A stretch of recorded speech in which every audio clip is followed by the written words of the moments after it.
Começou o Super Mundial de Clubes, ou Copa do Mundo de Clubes da FIFA, que iniciou nesse sábado com o Inter Miami versus Al Ahly, e a gente vai falar aqui dos clubes brasileiros, mais precisamente dos três cariocas, Botafogo, Flamengo e Fluminense. Botafogo que já estreia nesse domingo. Vamos passar pelos grupos, vocês já sabem, mas vamos trazer aqui, tentar trazer destaque um pouco para os nossos rivais e também falar como os times brasileiros podem conseguir aí as vitórias para alcançar a próxima fase. Meu nome é Rafael Teodoro, esse aqui é o Futebol com PH, onde a gente conversa sobre o futebol do Rio de Janeiro. Então deixa o seu like, compartilha esse vídeo com todo mundo. Começando pelo Botafogo, que estreia contra o Seattle Sounders. O grupo do Botafogo é o mais difícil, todo mundo já sabe, com Paris Saint-Germain e Atlético de Madrid. Paris Saint-Germain dispensa comentários, acabou de ser campeão da Champions League, com 5-0 em cima da Inter de Milão. Luiz Henrique arma um time com muita dinâmica no ataque, velocidade com o Barcola, com o Doué. O Dembélé, até o momento, é dúvida, porque está com uma lesão na costa, então não deve participar dessa primeira fase, né, dessas primeiras rodadas. Caso o time avance e deve avançar, deve ser peça importante. Karamitskhelia ali vindo pela outra ponta. Mas, para mim, o principal, a chave para matar o Paris Saint-Germain é a pressão em cima do Vitinha, que é o primeiro volante que dá toda a dinâmica para os lados. Né? Ele pega a bola, começa a desafoga a defesa e faz essa bola avançar. Para o Botafogo, a estratégia vai ser ficar lá atrás, ainda mais porque dependendo de se pegar em consideração a Copa América, alguns campos nos Estados Unidos têm um campo um pouco mais reduzido, então é mais fácil você compactar. Então, para o Botafogo é retrair e tentar uma espetada nas costas dos laterais, principalmente o Hakimi, que avança muito pelo lado direito, no Mendes também pelo lado esquerdo, mas eu acho que o Hakimi tem mais espaço para atacar pelaquela ponta ali. Contra o Atlético de Madrid, o Atlético de Madrid é um jogo de Simeone, é um jogo muito físico, jogo de transição, então eu acho que vai ser mais pau a pau em termos de jogo, tá? Não estou falando em termos de placar, mas em termos de dinâmicas de jogo. Para Saint-Germain, a gente espera que para Saint-Germain ataque, Botafogo se defenda e tente sair no contra-ataque. Contra o Atlético de Madrid, eu acho que essas fases vão ser alternadas. Vai ter fases que o Botafogo vai estar mais com a bola, fases que o Atlético de Madrid vai estar mais com a bola, porque é característica do time do Simeone também forçar essas transições, tentando bola rápida para o Álvares. Um jogo com muita posição física do meio campo, com o Depou principalmente, um jogador que dá essa dinâmica e tem vigor. E também o Griezmann, né, que é o cérebro pensante e a grande estrela do time, a habilidade, né, o centro de habilidade está envolvido no Griezmann. Então, eu acho que esse jogo contra o Atlético de Madrid vai ser mais balanceado em termos de dinâmica de jogo. Tá? E falando agora do Seattle Sounders, que talvez é o time mais. Talvez não, é o time mais desconhecido aqui pra gente, relacionado a como joga. O Seattle Sounders ele mescla um 3-4-3 com um 4-2-3-1, com muita bola chegando pelas laterais, tá? As laterais é o grande foco desse time. É um time que se defende a ponta e aposta em transições rápidas. E talvez o grande destaque seja o De La Vega, que é um ponta argentino. É um time que tem variação dinâmica também no jogo, né? Retrai um pouco e também às vezes gosta de jogar com a bola, mas é um jogo mais vertical de maneira geral. Porém, talvez o que o Botafogo possa fazer contra esses três times possa sobressair é na parte física.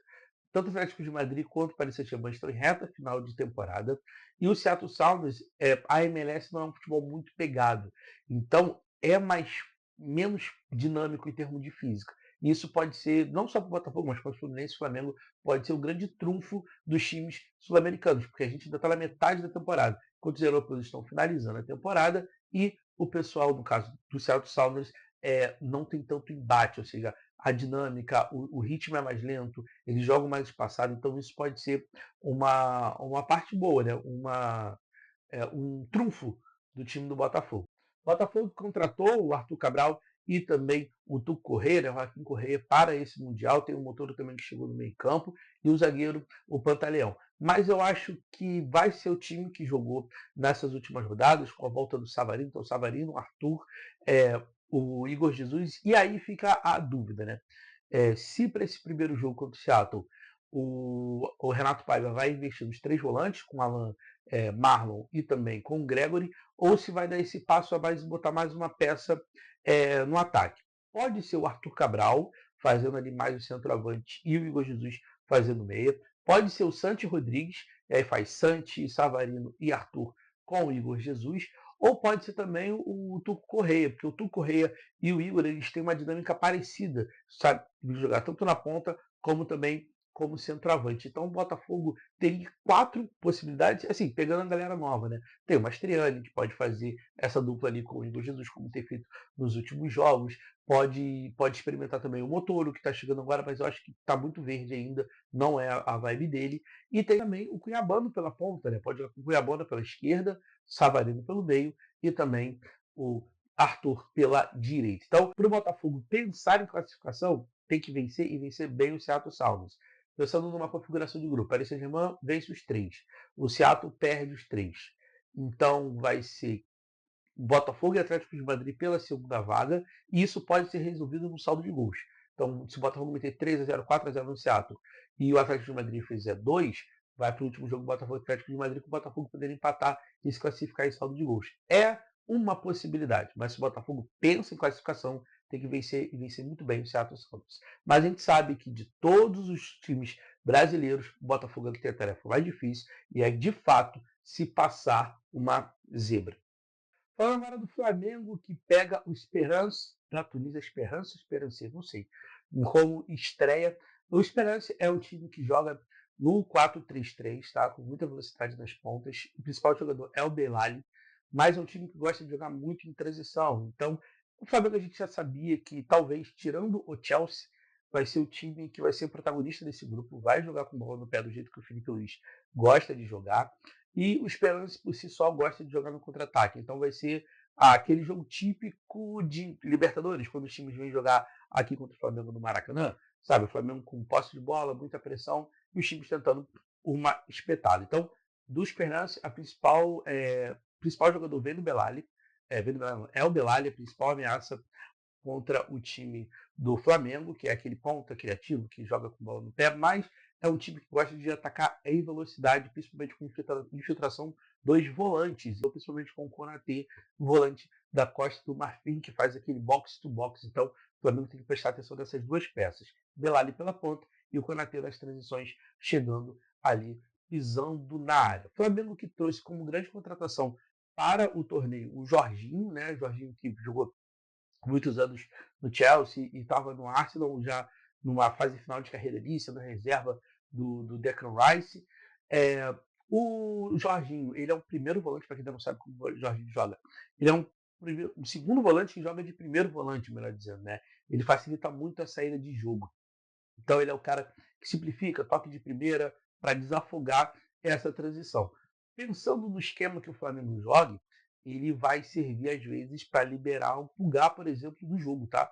Então você pode ter, dependendo da composição, quando o Flamengo pegar times mais frágeis, você pode armar os dois zagueiros, Léo Pereira e o Léo Ortiz, e deixar o Jorginho para fazer essa bola, e aí você consegue afundar mais o De La Cruz, afundar mais o Gerson e talvez trazer e o Arrascaeta também, né? Eu trazer o Gerson da direita para a esquerda, fazer esses três circularem atrás do Pedro, já que o Jorginho qualifica muito bem essa saída de bola. Pode ser até uma tática agora do jogo contra o Esperance. Eu acho difícil, porque o Jorginho já é um pouco fora de ritmo, mas não me traria nenhuma surpresa se o Felipe Luiz fizesse esse tipo de movimentação logo agora para testar também contra esses times um pouco mais frágeis. Porém, o Esperance eu acho que não é tão frágil assim, tá? O Flamengo tem que abrir o olho. Ao contrário do Los Angeles, que é o outro time que está nesse grupo, que para mim é muito frágil mesmo.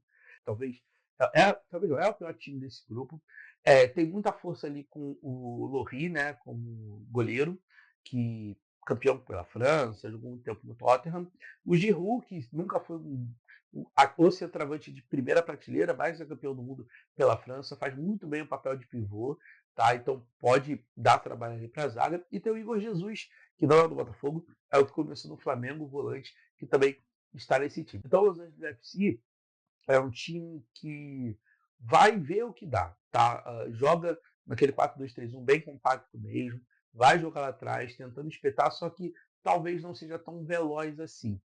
Gosta de jogar um pouco mais com a bola em alguns jogos. Eu vi isso, que o Los Angeles gosta de trabalhar mais a bola, mas eu não sei como o Flamengo vai deixar isso acontecer. Eu não sei como, de fato, o Los Angeles pode trazer uma dor de cabeça muito grande para o time do Flamengo. Eu acho que o Flamengo vence esses dois jogos com tranquilidade. Falando do Chelsea, que é o grande, né, embate do Flamengo nesse, nesse grupo. O Chelsea não é aquele Chelsea bicho-papão de anos atrás, na época de Lampard, Drogba, Terry, é um outro time, é um time que foi remontado, inclusive, desde o time que foi campeão da Champions em 2021, é outro time. Acho que só tem só o James, lateral, que continua nesse time, mudou o proprietário, ele reformulou o time inteiro, apostando em muitos garotos jovens. Então, a média de idade do Chelsea, se não me engano, é 23, 24 anos. E aí tem o lado bom e o lado ruim. Né? O lado bom, velocidade. O Chelsea vai jogar com muita velocidade, muita transição. O ponta tem o Madueke de um lado, tem o Neto, que foi campeão agora da, da Liga das Nações por Portugal. Então, são dois pontas que não tem muita habilidade, não é aquele driblador, mas é muita intensidade. O cérebro do time é o Cole Palmer, então todas as bolas, as principais jogadas partem dele. Ele é um meia que gosta de jogar mais pelo lado direito, finaliza bem de fora da área. E também o Enzo Fernandes, que é jogador da seleção argentina, está no Chelsea e é um volante que chega, né, faz ali bem as funções do 8. O meio campo do Chelsea é bom, tá? O Caicedo, também do Equador, é aquele volantão que desarma e toca de primeira, mas está em todo lugar do campo, você vai ver o Caicedo marcando. A centroavança do Chelsea é ruim, tá? O Jackson, ele perde muitos gols, assim, muitos gols. Então, o Lukaku nunca conseguiu ser o protagonista que foi no Leipzig, então fica sempre revisando ali, mais com o Jackson sendo o principal atacante do time, contratando um centroavante agora, mas também nada de que dê medo. E a defesa do Chelsea é uma defesa frágil. Tá? Chalobah, Dizazi, Corre, são jogadores que não se firmaram ainda na zaga, não é aquela zaga que te dá confiança. E o goleiro também, Renato Sanches, também é muito fraco. Então, o Chelsea chega, foi quarto colocado, se não me engano, da Premier League, então chega com essa pompa de ser o time europeu do grupo, mas, de verdade, tirando a imposição ali de transição, intensidade de jogo de Premier League, que é aquela velocidade o tempo todo, na bola, no pé no chão, o Flamengo tem muita chance de vencer esse Chelsea, e assim, sem sofrer tanto risco, mas ficar de olho, porque como eu falei, é um jogo de muita intensidade, o Chelsea roda muita bola, explora muitas pontas, os dois laterais, o Cucurella está toda hora pisando na área, chegando como elemento surpresa, ou o Gusto na lateral direita, ou o James, quem jogar, também são laterais que têm qualidade de chegar ao fundo, então eles vão fazer muito essa ultrapassagem, mas o Flamengo tem condição sim de vencer esse Chelsea. Porém, o Chelsea também é dinâmico, tá? O Chelsea gosta de jogar com a bola em determinado momento, mas não se incomoda de ficar lá atrás esperando para espetar. Então, assim, se o jogo é para propor, se o jogo pede uma que o time propõe, o jogo propõe com bola no pé, o Chelsea tem. Se o jogo se aponta para ele para segurar e tentar um contra-ataque com os pontas, o Chelsea também tem. Então, um grande enfrentamento, mas eu acho que, pegando todo esse grupo, o Flamengo passa com tranquilidade para a próxima fase da Copa do Mundo dos Clubes. Passando agora para o Fluminense, que é o último dos três clubes cariocas a estrear no torneio. Grupo F com Borussia Dortmund, Mamelodi Sundowns e também com Ulsan da Coreia. Pegando aqui jogos já tirando do rolê, os dois times de menor expressão. Pouco se sabe do Ulsan, procurei aqui na internet, que eu sei, não tem muita informação de como. Sabe que o time se joga no 4-3-3 variado para o 4-2-3-1, mas eu não consegui encontrar de fato essa é a principal característica do time, como o time avança para atacar, então eu não vou aprofundar nele não. O Mamelodi Sundowns tem quase a mesma coisa, mas tem um pouquinho mais de informação.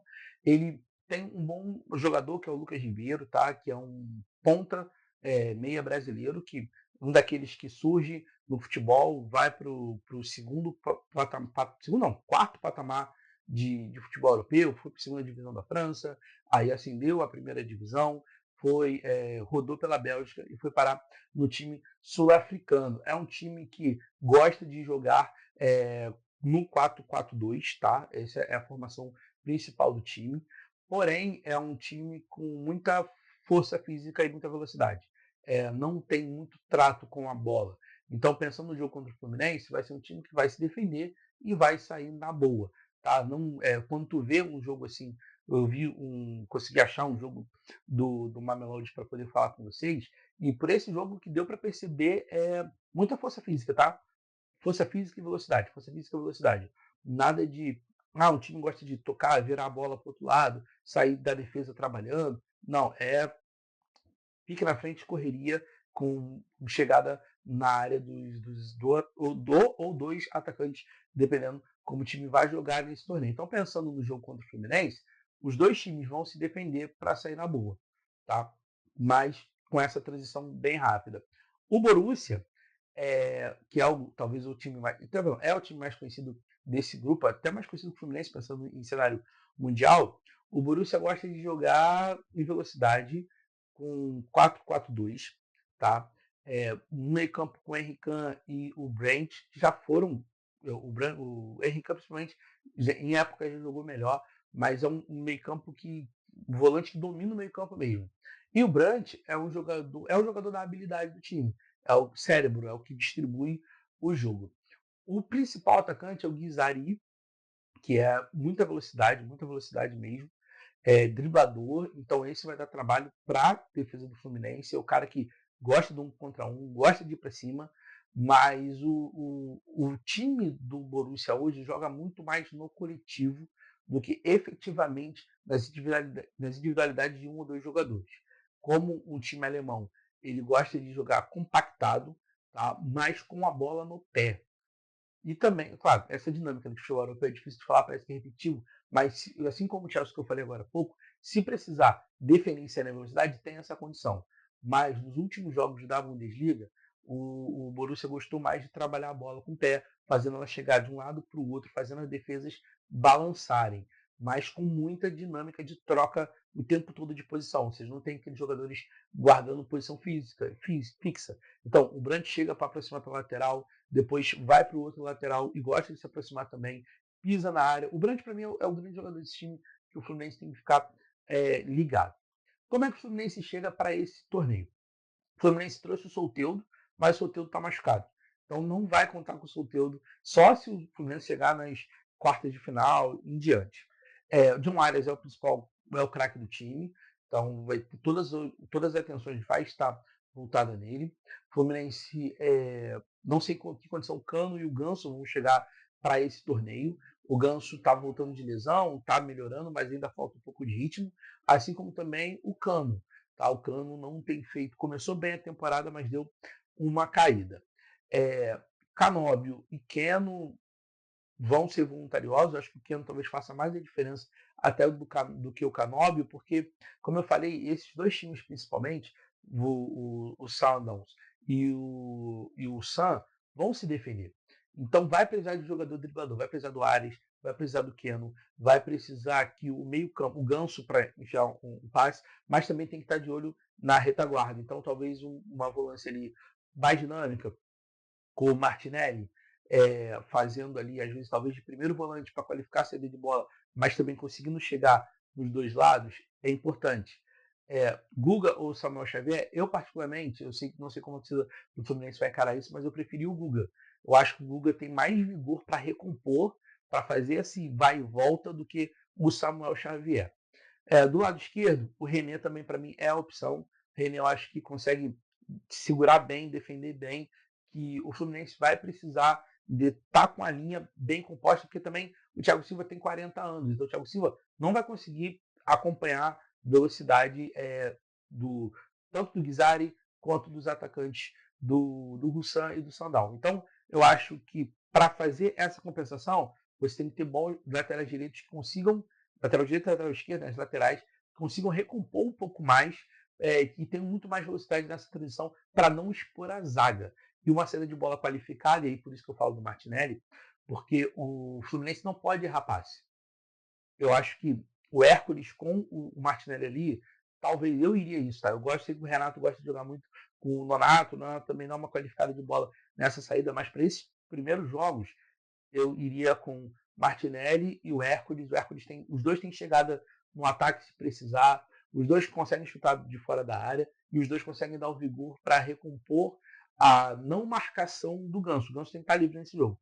Então, você tem um time que consegue se recompor bem, com bastante intensidade, aí os pontas, o Arias já faz esse naturalmente, e o Keno, aí ficaria entre o Keno e o Canóbio, não sei se o Keno consegue fazer, o Keno é mais bola no pé e mais com um contra um, e o Canóbio recompõe mais, mas eu acho que para esse momento, o Fluminense precisaria estar pensando nos dois lados, eu tenho que furar esse bloqueio, e tenho que conseguir recompor aqui atrás, então eu iria de Keno, Arias, Cano e Ganso, ou seja, os quatro para fazer o jogo acontecer, com chegada de Hércules e Martinelli, e os laterais, a zaga e essa volância fazendo esse de volta, também ele bem postada para não tomar a bola nas costas, porque pode ser, porque os outros times vão explorar esse caminho.